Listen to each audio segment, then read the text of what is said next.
Init ko uy. Na. Ug maingon pa noon ko sa imo sa tinuod lang. Kanang magkaalirong mi diha ah. Nya kana magtagay-tagay mi baso. Sus makabantay jud ko. Magud-guni sa cellphone. Unya sige tan-aw sa Facebook. Unya og mga hubag gani ang muagi. Lantawon. Sus maslirat pang mata og mga hubag. Pero kung ako ganing video, nabantayan na ako. Pagtingog sa akong video. Sus, ana lang dayon, ching! Murag idrohin lupad. Ay, kalit lag ka scroll. Pastilan. Nga pag maniman diha, makasweldo na tap, dayon dahi kingan. Buat tay tagay diha. Buat tay pag-snack diha. Pastilan. Tistig lantaw. Kana inyong mga silingan diha, nag-vlog magkakaroon, tistig lantaw. Ug naa ba sila comment diha sa imong mga video?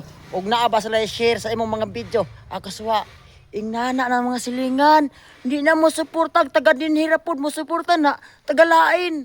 Ana na. Mong ayaw pag-expect nga mag-vlog ka karon, suportahan ka sa mga silingan. Ayaw pag-expect. Mo suporta lang na ug do na kay kwarta.